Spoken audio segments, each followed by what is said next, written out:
Hello everyone. Exam हो, viva हो या हॉस्पिटल ड्यूटी, नर्सिंग प्रोसेस हर जगह पूछा जाता है और आज हम इसको बिल्कुल सिंपल तरीके से सीखेंगे। स्टार्ट करते हैं इसके इंट्रोडक्शन से। The nursing process is a systematic, scientific and patient centred approach used by nurses to provide holistic, individualised and quality nursing care.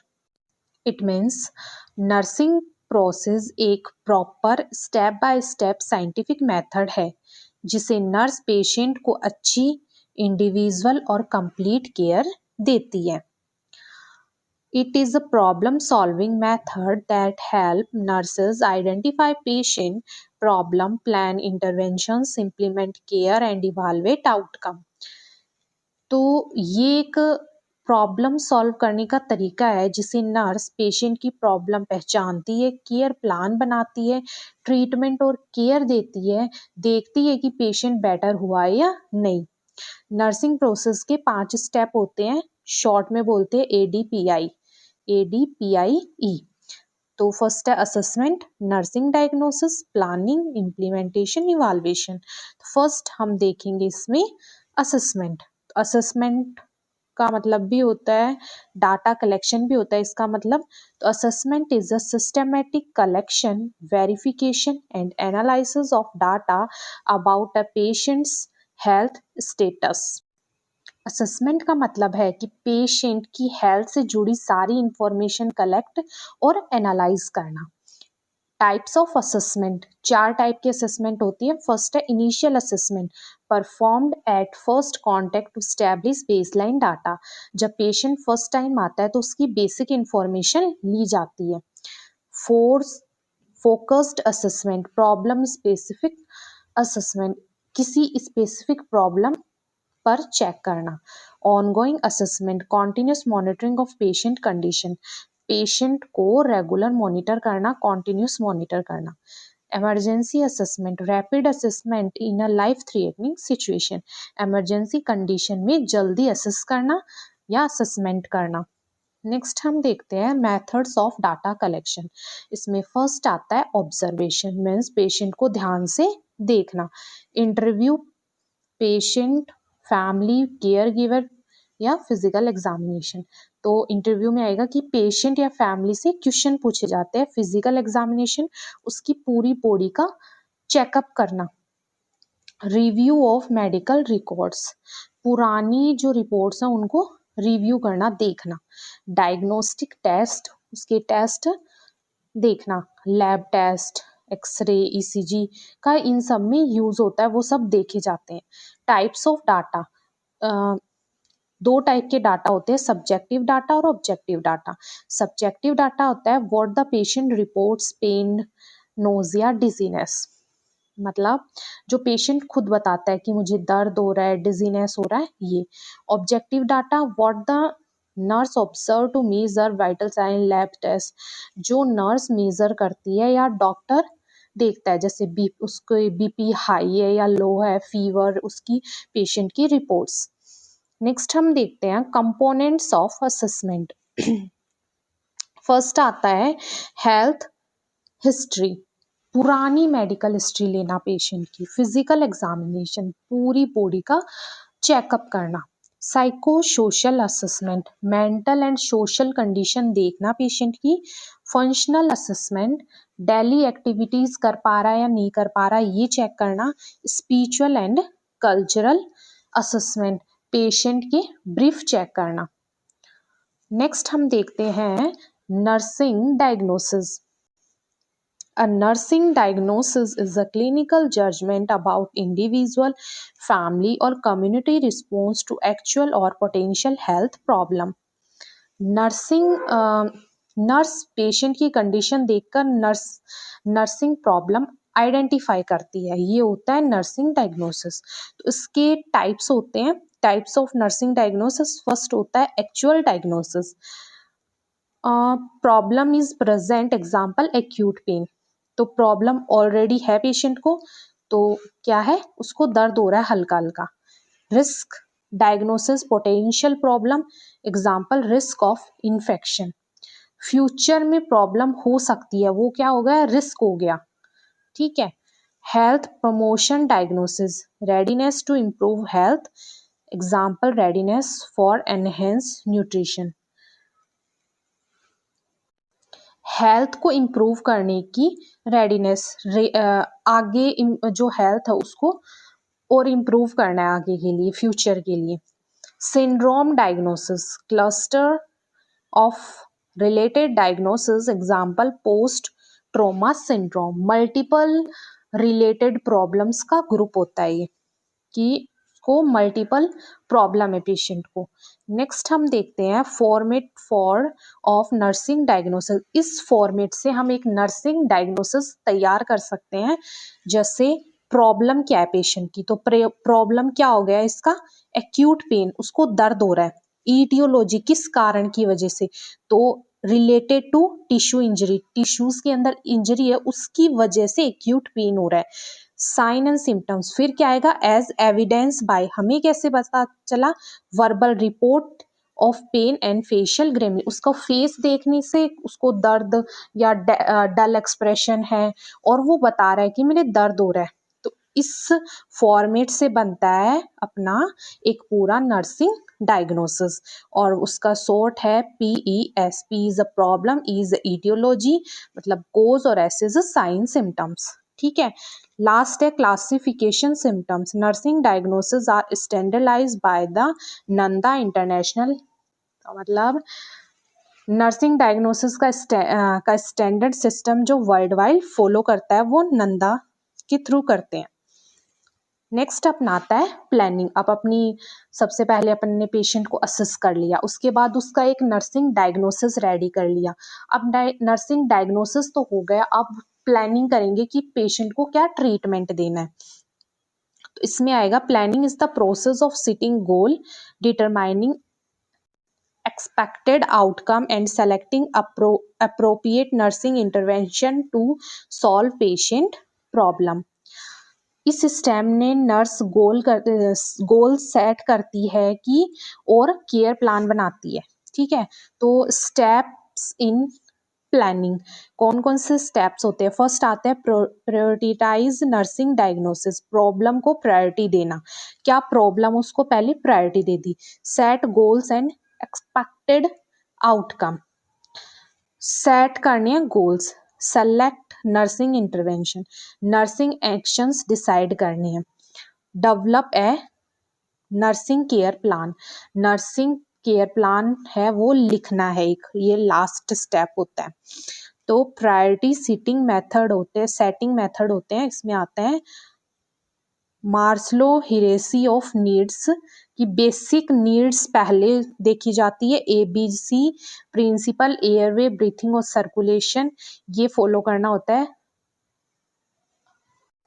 Urgency and patient preference, मतलब सीरियस प्रॉब्लम पहले देखो, प्रिफर करो। ठीक है, नेक्स्ट अपन देखते हैं types of goal. तो दो टाइप के गोल होते हैं, शॉर्ट टर्म गोल्स और long term goals. Short term goals जल्दी अचीव होने वाले, ठीक है।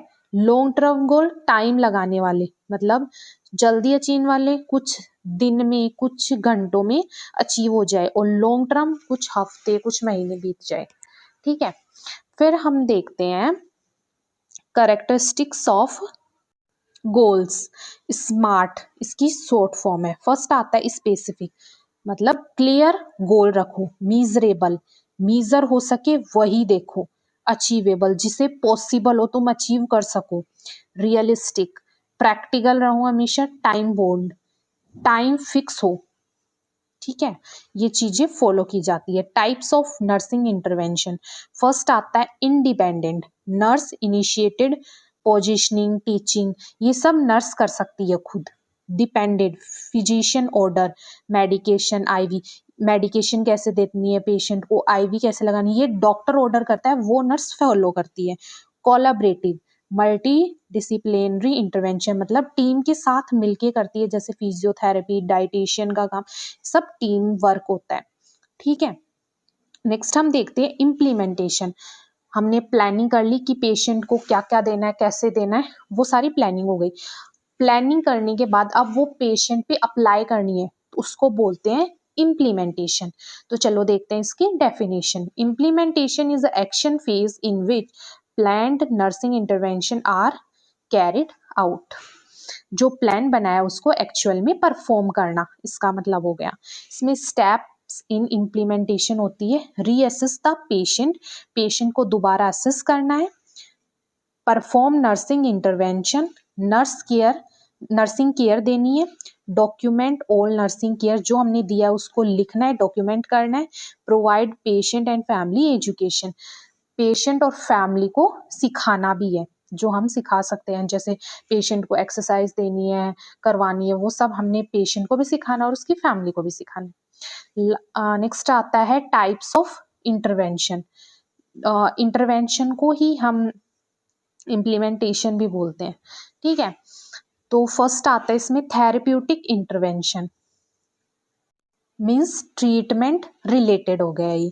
प्रिवेंटिव इंटरवेंशन, डिजीज को प्रिवेंट करना, प्रिवेंशन करना डिजीज की। एजुकेशनल प्रिवेंशन, पेशेंट को टीचिंग करना, सिखाना या फैमिली को सिखाना। सपोर्टिव इंटरवेंशन, इमोशनल सपोर्ट देना, साइकोलॉजिकल सपोर्ट देना पेशेंट को, ठीक है। लास्ट आता है अपना नर्सिंग रिस्पॉन्सिबिलिटीज। तो maintain patient safety, patient safety maintain करना है। फॉलो स्टैंडर्ड प्रिकॉशंस, जो स्टैंडर्ड प्रिकॉशन है उनको फॉलो करनी है। Communicate with health care team से कम्युनिकेट करना है। Ensure patient comfort and dignity, patient comfort और डिग्निटी मेंटेन रखनी है। लास्ट अपना आता है इवाल्वेशन। इवाल्वेशन का मतलब होता है हमने सबसे पहले पेशेंट को असेस किया, फिर उसको नर्सिंग डायग्नोसिस बनाया, फिर प्लानिंग की, फिर उसको इम्प्लीमेंट किया, अब पेशेंट को केयर दे दी, अब उसका क्या रिजल्ट आया है वो होता है इवाल्वेशन। तो evaluation is the process of determining whether nursing goal and outcome has been achieved. Check करना कि गोल अचीव हुआ है अपना, नहीं हुआ। तो इसमें स्टेप्स है, compare patient outcome with goals, result को गोल से कंपेयर करना है। जो हमने गोल बनाया था कि इतना पेशेंट की रिकवरी हो जाएगी, इतना ये हो जाएगा, उससे उसको कंपेयर करना है। Determine of goals are met, partially met और नॉट मीट, ये देखना है कि गोल अचीव हुआ है, थोड़ा हुआ है या बिल्कुल नहीं हुआ, ठीक है। Identify reasons for unmet goals, reason find करो अगर गोल अचीव हो नहीं हुआ।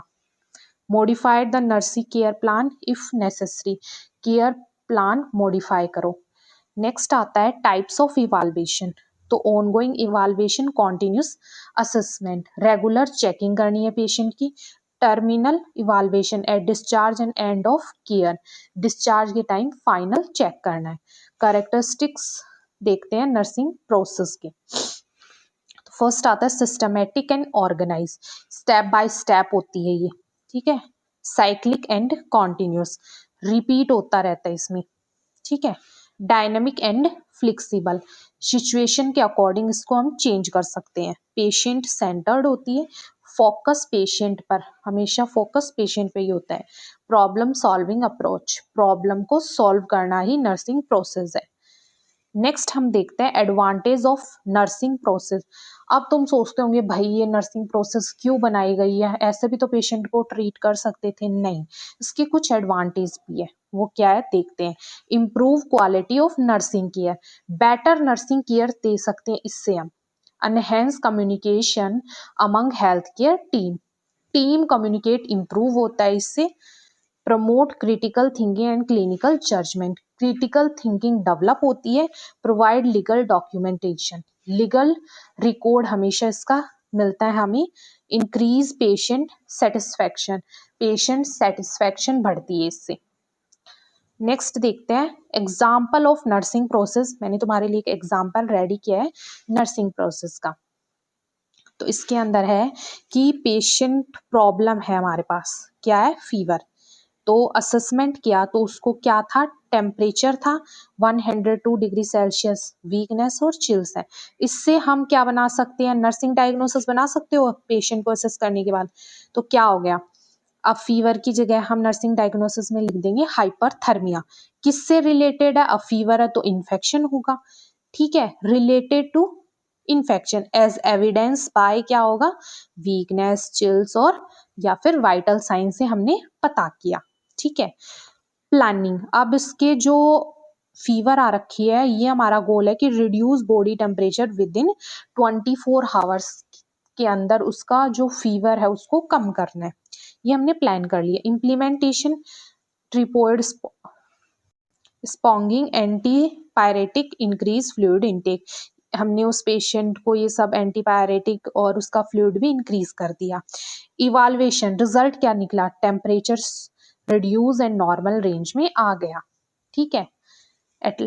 नेक्स्ट मैंने तुम्हारे लिए एक नर्सिंग केयर प्लान भी रेडी किया है। जैसे कि तुम देख रहे हो कि फीवर हाइपरथर्मिया का मैंने बनाया, तो पेशेंट प्रॉब्लम थी फीवर हाइपरथर्मिया। असेसमेंट किया तो पेशेंट मैंने तुम्हें सब्जेक्टिव डाटा कौन सा बताया था कि पेशेंट आके बताता है कि वीकनेस है, फीलिंग कोल्ड और चिल्स। ऑब्जेक्टिव डाटा कि हमने वाइटल साइन से चेक किया, उसको 102 बुखार है, ठीक है, उसकी स्किन फ्लूइड हो रही है और उसकी पल्स रेट भी ज़्यादा है। तो नर्सिंग डायग्नोसिस बनाया hyperthermia related to infection as evidence by elevate body temperatures, ठीक है, चिल्स और वीकनेस। तो हमने सिटिंग गोल क्या किया, रिड्यूस करना है body temperature within 24 hour, ठीक है। और लॉन्ग टर्म हम गोल बना सकते हैं, maintain normal body temperature and improve comfort. तो इम्प्लीमेंटेशन हमने क्या क्या किया, मॉनिटर बॉडी टेम्परेचर, हर 4 घंटे में उसका बुखार चेक करना है, परफॉर्म ट्रिपिड स्पंजिंग और एडमिनिस्ट्रेशन एंटीपायरेटिक देनी है पेशेंट को, पैरासीटामोल, एनकरेज उसको फ्लूइड के लिए एनकरेज करना है कि ज़्यादा से ज़्यादा फ्लूइड लो, मेंटेन कोल्ड एनवायरनमेंट, उसका जो कोल्ड एनवायरनमेंट है उसको मेंटेन करना है, remove excess clothing and blanket, अगर उसने ज़्यादा कपड़े पहन रखे हैं और वो उसको ठंड लग रही तो ओढ़ रहा है तो वो रिमूव करनी है, मॉनिटर वाइटल साइन चेक करते रहना है, एजुकेट करना है पेशेंट को, फैमिली को अबाउट फीवर मैनेजमेंट के बारे में। हमारा रिजल्ट क्या निकला कि जो temperature reduce to normal range, chills decrease and patient comfort goal achieve. Patient ठीक हो गया, उसका जो फीवर है वो भी नॉर्मल रेंज में आ गया, हमने गोल अचीव कर लिया। At last, thank you. अगर आपको ये वीडियो हेल्पफुल लगा हो तो please like, share and subscribe.